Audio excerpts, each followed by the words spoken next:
L'Algérie est la voix du Sud, une puissance engagée pour la paix et la coopération internationale. Oui, je suis française et oui, je suis algérienne. Et je suis fière de mon histoire, car la mienne fait partie d'une lignée de résistants.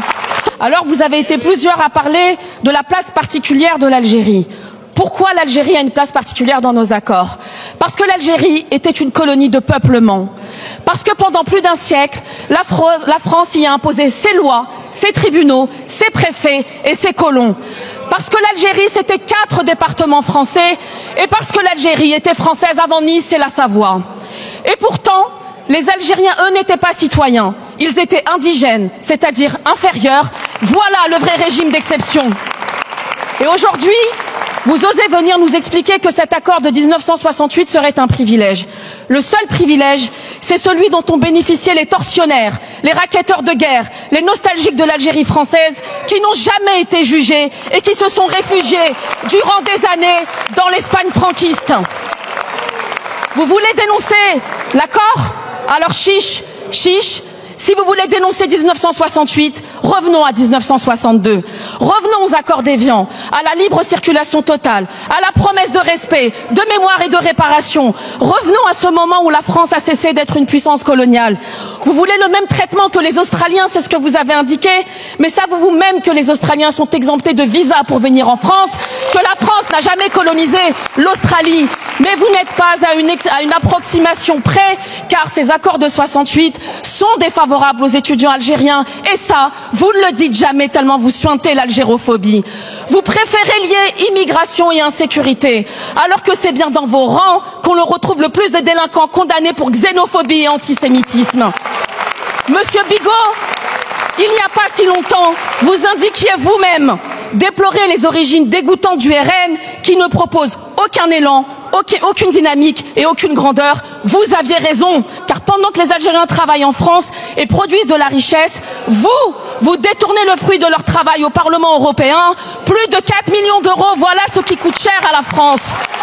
Alors, ça suffit avec votre obsession de l'Algérie, matin, midi et soir. Ça suffit vos caricatures racistes et ça suffit votre réécriture de l'histoire. Vous êtes tellement à court d'arguments qu'avant même que je prenne la parole tout à l'heure, j'entendais déjà, voilà l'ingérence étrangère venant de vos bancs. Oui, je suis française et oui, je suis algérienne. Et je suis fière de mon histoire, car la mienne fait partie d'une lignée de résistants, tandis que la vôtre est le produit de la collaboration. Mon grand-père, lui, était au front pour la France, à combattre le fascisme, pendant que Jean-Marie Le Pen, lui, aiguisait son couteau pour torturer les Algériens et nouer des alliances avec les Waffen-SS pour fonder votre parti politique.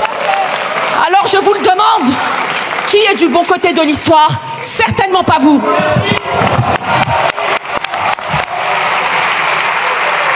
Merci, Madame la députée.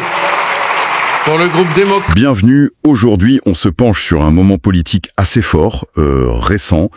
Le discours de Sabrina Sebbahy à l'Assemblée nationale française, c'était le 30 octobre 2025. Oui, une date qui résonne déjà. Hein. Absolument.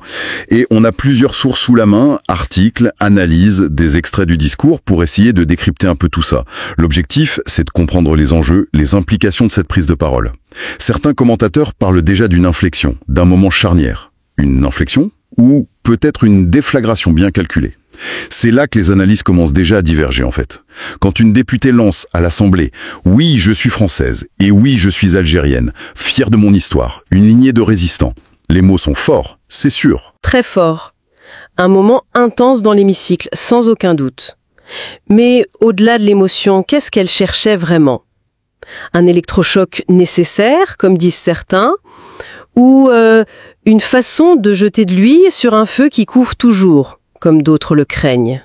Ce qui est clair, et ça toutes nos sources le disent, c'est l'effet immédiat. Ça a cassé quelque chose. Une sorte de silence un peu convenu autour de la question algérienne, là au cœur du pouvoir législatif. Une rupture, oui. Ce n'est pas juste une affirmation d'identité, même si c'est puissant. Plusieurs analystes politiques, dans les documents qu'on a, y voient vraiment une manœuvre pour remettre l'Algérie, son histoire avec la France, au centre du jeu. Pas juste un dossier extérieur, mais une question interne, profonde pour la France d'aujourd'hui. Centrale, d'accord, mais la manière de la poser, elle, n'est pas du tout neutre, et c'est peut-être ça qui pose problème à certains observateurs qu'on a lus. C'est-à-dire ? En choisissant cet angle, l'histoire, la mémoire blessée, est-ce qu'elle ne prend pas le risque de figer les choses plutôt que de les faire avancer ? C'est une stratégie qui peut se retourner contre elle, non ? C'est exactement ça qui rend son intervention si complexe à analyser et si révélatrice des tensions actuelles. La première chose qu'elle fait, et c'est très clair dans le discours lui-même, c'est de forcer tout le monde à regarder en face une histoire coloniale bien spécifique. Elle insiste là-dessus. Oui, elle rappelle que l'Algérie, ce n'était pas une colonie comme les autres, colonie de peuplement, les départements français, mais avec ce statut d'indigène pour la majorité.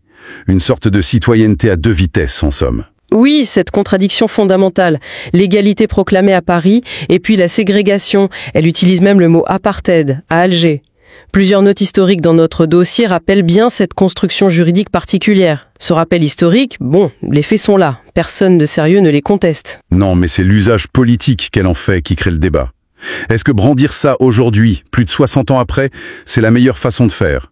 Certains analystes, même parmi les plus critiques, disent que c'est une tactique pour coincer l'adversaire dans le rôle de l'héritier du colonisateur, quoi. Une façon d'éviter les débats plus techniques, peut-être, sur les accords, sur l'immigration actuelle, en noyant tout ça dans une espèce de culpabilité historique.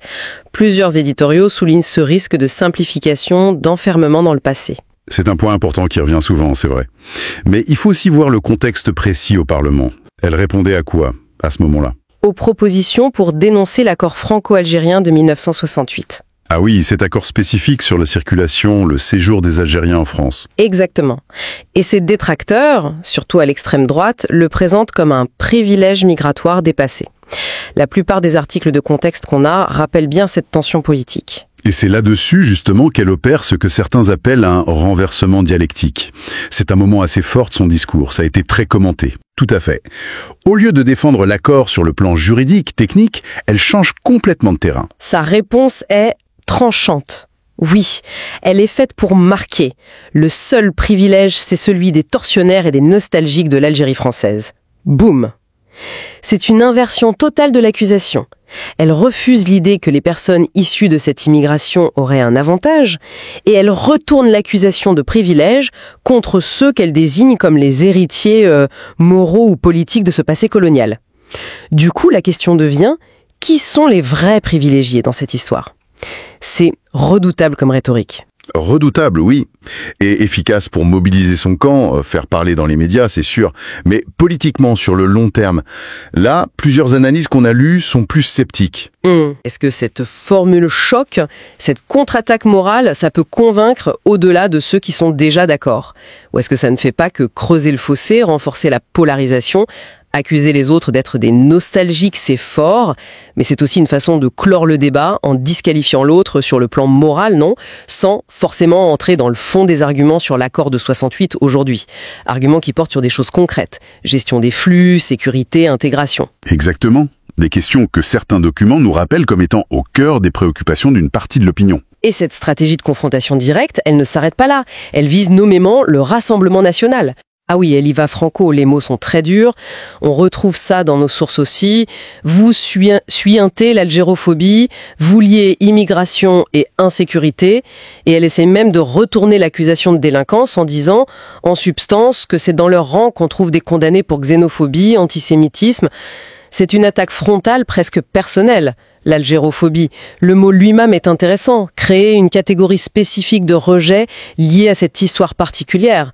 Des linguistes, des politologues le relèvent dans les analyses qu'on a.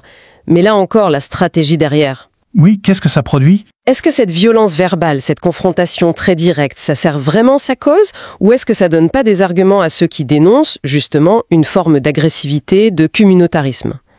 Certaines analyses suggèrent que si ça plaît à une base militante, ça risque de braquer une opinion plus large, plus modérée, qui se pose des questions légitimes sur l'immigration sans être pour autant d'extrême droite.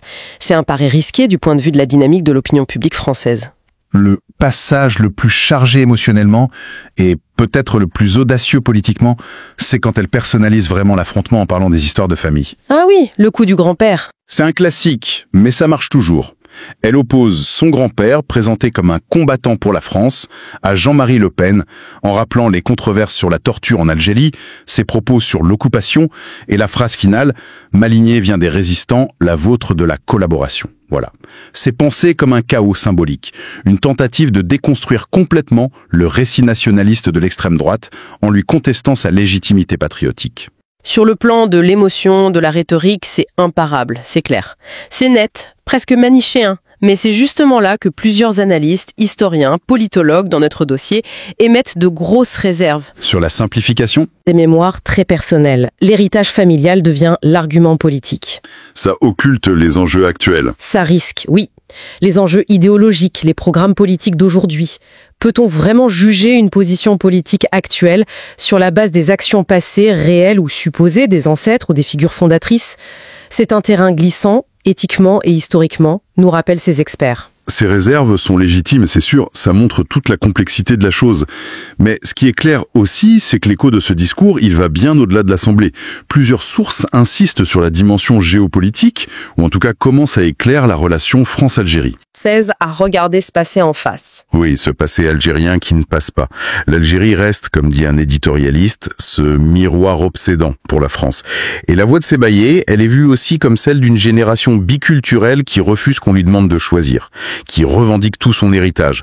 Du coup, la relation Paris-Alger, c'est moins une affaire étrangère classique qu'une question intérieure française presque existentielle. Un symbole fort, oui, personne ne nie, et un symptôme de ces tensions mémorielles françaises.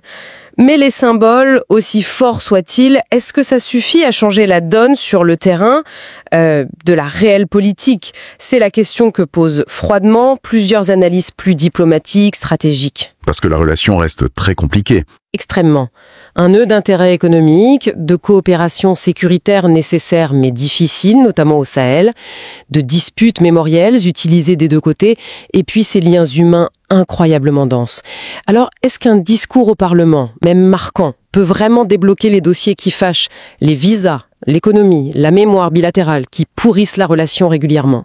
Ou est-ce juste un coup médiatique ? Ou juste une catharsis publique, un peu éphémère, comme le suggèrent certains diplomates anonymes cités dans nos sources, avant qu'on ne retombe dans les blocages habituels, voire pire.